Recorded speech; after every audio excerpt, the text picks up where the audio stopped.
Escribir es defender la soledad en que se está.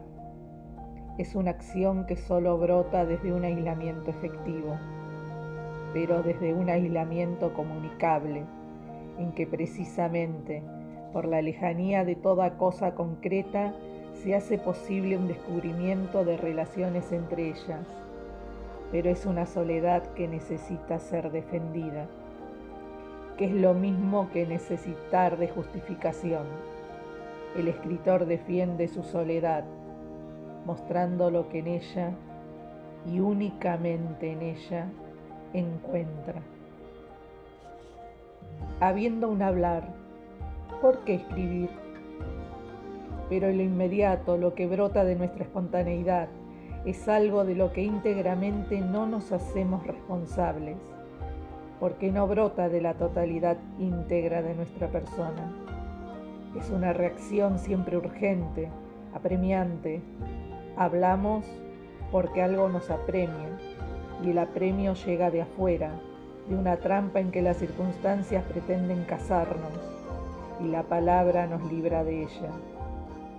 Por la palabra nos hacemos libres, libres del momento, de la circunstancia sediante e instantánea, pero la palabra no nos recoge, ni por tanto nos crea, y por el contrario, el mucho uso de ella produce siempre una disgregación. Vencemos por la palabra al momento y luego somos vencidos por él, por la sucesión de ellos, que van llevándose nuestro ataque sin dejarnos responder. Es una continua victoria que, al fin, se transmuta en derrota. Y de esa derrota, derrota íntima, humana, no de un hombre particular, sino del ser humano, nace la exigencia de escribir. Se escribe para reconquistar la derrota sufrida, siempre que hemos hablado largamente. Y la victoria solo puede darse allí, donde ha sido sufrida la derrota en las mismas palabras. Estas mismas palabras tendrán ahora, en el escribir, distintas funciones. No estarán al servicio del momento opresor, ya no servirán para justificarnos ante el ataque de lo momentáneo, sino que, partiendo del centro de nuestro ser en recogimiento, irán a defendernos ante la totalidad de los momentos, ante la totalidad de las circunstancias, ante la vida íntegra.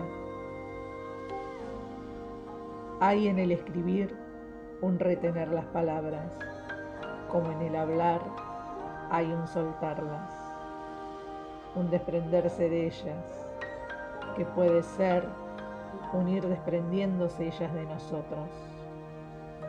Al escribir se retienen las palabras, se hacen propias, sujetas a ritmo, selladas por el dominio humano de quien así las maneja.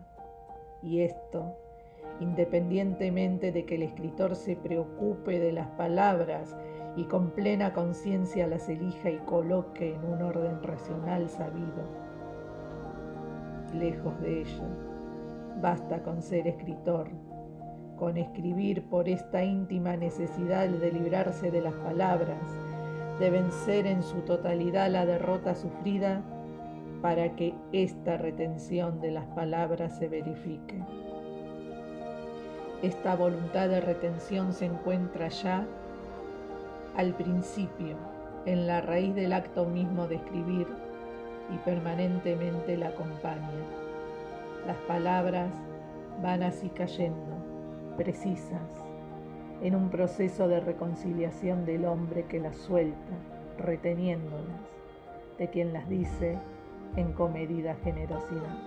Toda victoria humana ha de ser reconciliación, reencuentro de una perdida amistad, reafirmación después de un desastre en el que el hombre ha sido la víctima, victoria en que no podría existir humillación del contrario, porque ya no sería victoria, esto es, gloria para el hombre.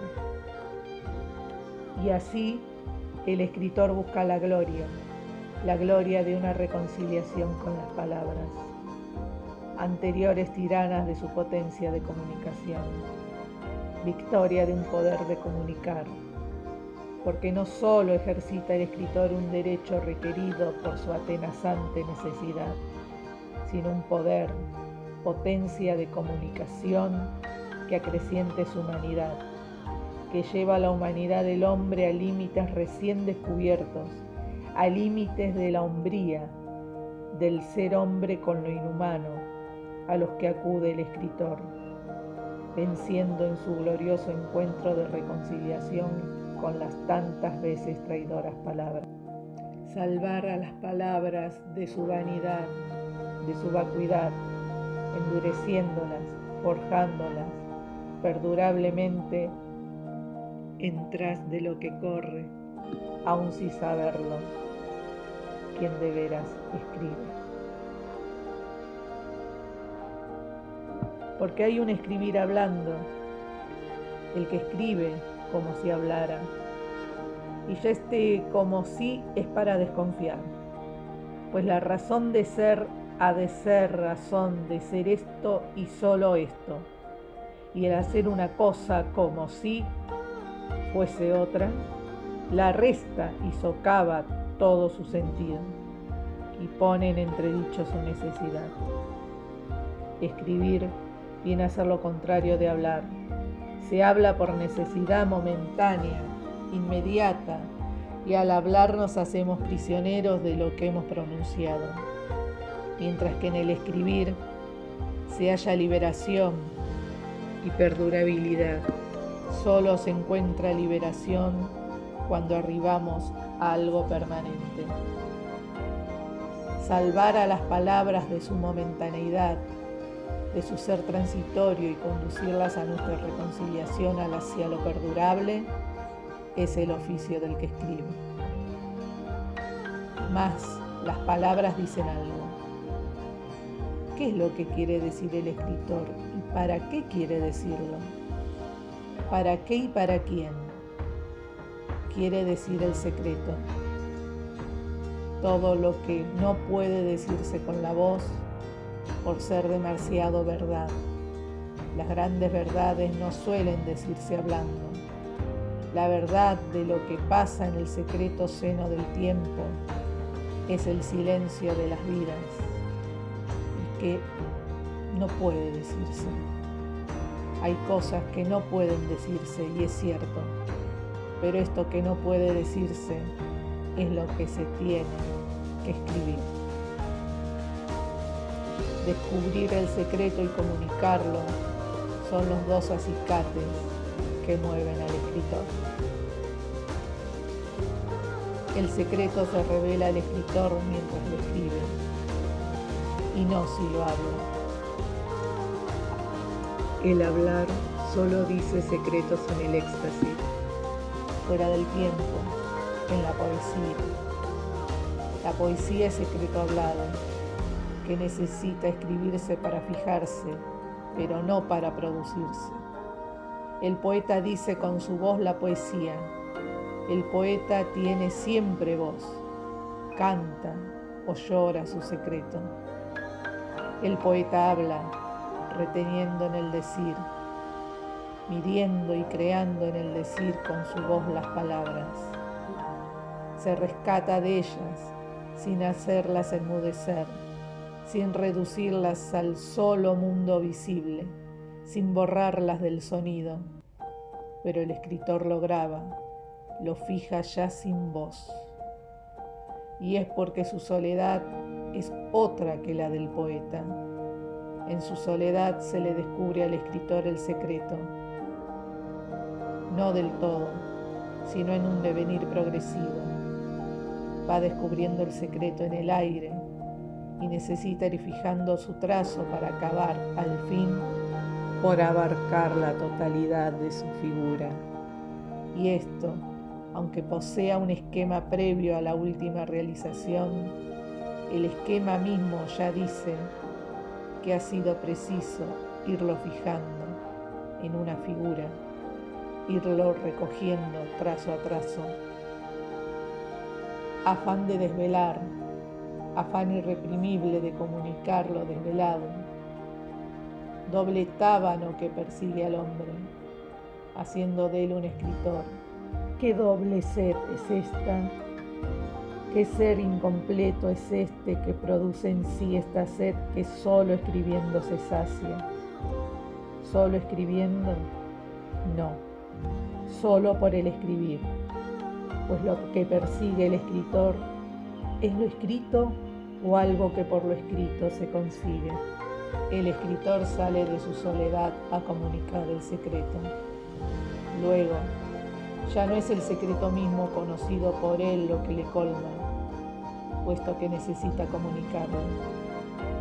¿Será esta comunicación? Si es ella, el acto de escribir es solo medio y lo escrito el instrumento forjado. Pero caracteriza el instrumento el que se forja en vista de algo, y este algo es lo que le presta su nobleza y esplendor. Es noble la espada por estar hecha para el combate, y su nobleza crece si la mano de obra la forjó con primor, sin que esta belleza de forma socave el primer sentido, el estar formado para la lucha. Lo escrito es igualmente un instrumento para esta ansia incontenible de comunicar, de publicar el secreto encontrado, y lo que tiene de belleza formal no puede restarle su primer sentido, el de producir un efecto, el hacer que alguien se entere de algo. Un libro, mientras no se lee, es solamente ser en potencia, tan en potencia como una bomba que no ha estallado, y todo libro ha de tener algo de bomba, de acontecimiento que al suceder amenaza y pone en evidencia, aunque solo sea con su temblor, a la falsedad. Como quien lanza una bomba, el escritor arroja fuera de sí, de su mundo y por tanto de su ambiente controlable, el secreto hallado. No sabe el efecto que va a causar, que se va a seguir de su revelación, ni puede con su voluntad dominarla. Pero eso es un acto de fe, como el poner una bomba o el prender fuego a una ciudad, es un acto de fe, como el lanzarse algo cuya trayectoria no es por nosotros dominable. Puro acto de fe el escribir, y más, porque el secreto revelado no deja de serlo para quien lo comunica escribiéndolo. El secreto se muestra al escritor, pero no se le hace explicable, es decir, no deja de ser secreto para él primero que para nadie, y tal vez para él únicamente, pues el sino de todo aquel que primeramente tropieza con una verdad es encontrarla para mostrarla a los demás, y que sean ellos, su público, quienes desentrañen su sentido. Acto de fe el escribir, como toda fe de fidelidad. El escribir pide la fidelidad antes que cosa alguna. Ser fiel a aquello que pide ser sacado del silencio. Una mala transcripción, una interferencia de las pasiones del hombre que es escritor destruirán la fidelidad de vida. Y así hay el escritor opaco que pone sus pasiones entre la verdad transcrita y aquellos a quienes va a comunicarla.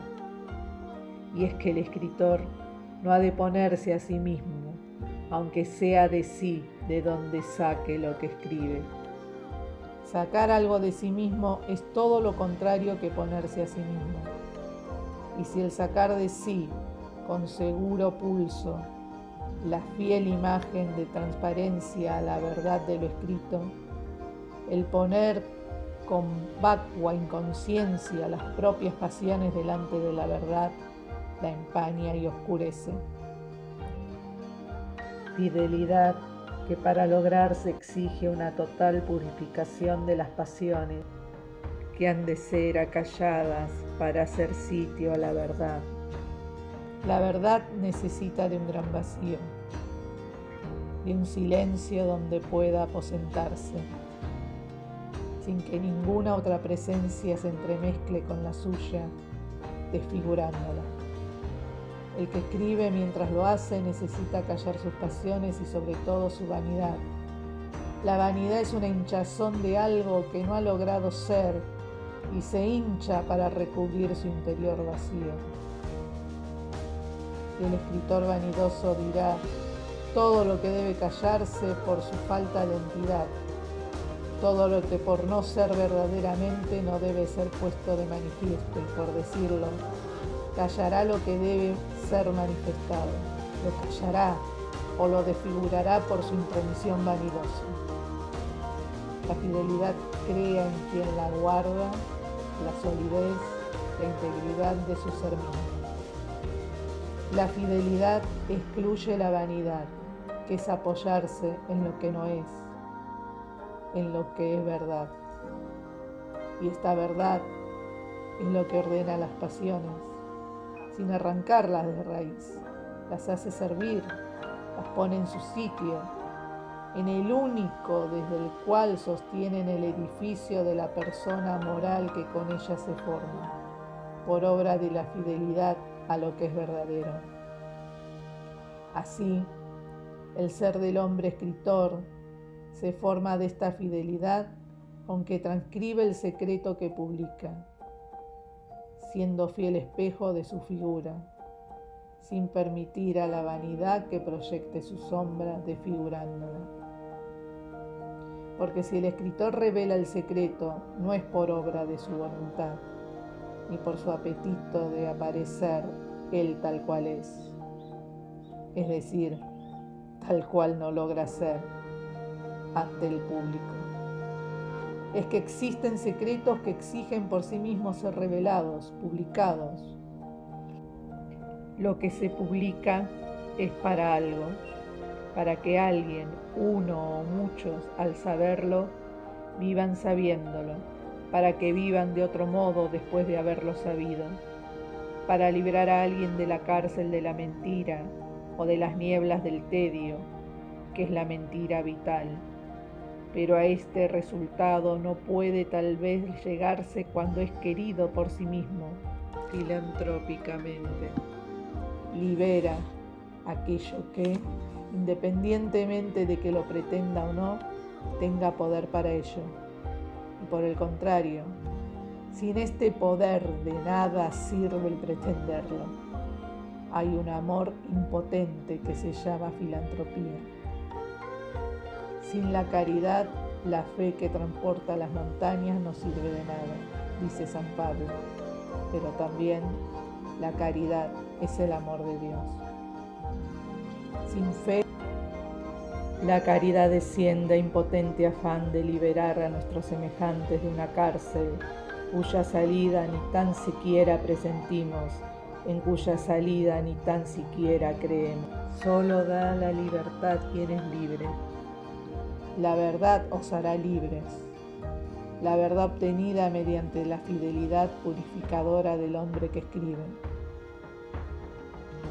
Hay secretos que requieren ser publicados, y ellos son los que visitan al escritor aprovechando su soledad, su efectivo aislamiento que le hace tener sed.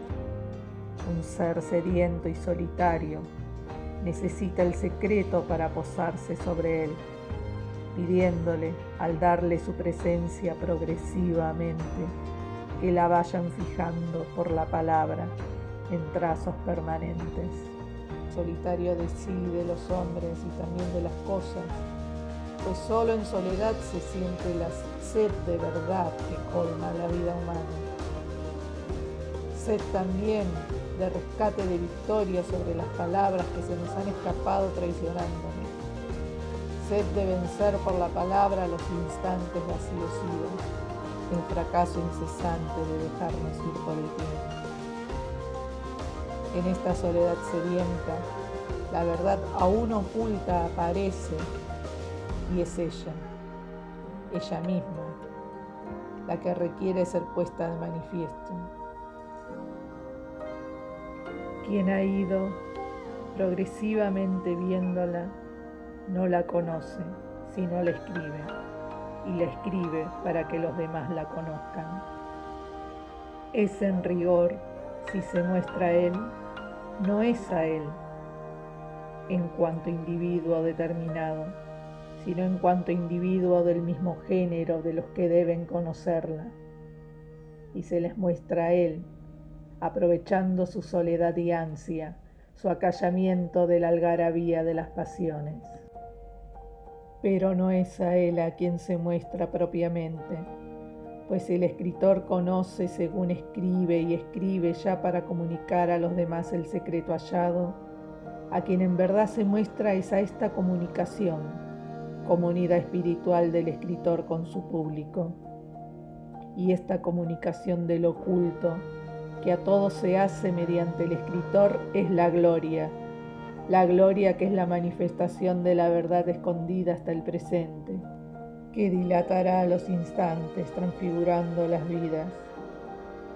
Es la gloria que el escritor espera aún sin decírselo y que logra cuando, escuchando en su soledad sedienta con fe, sabe transcribir fielmente el secreto desvelado.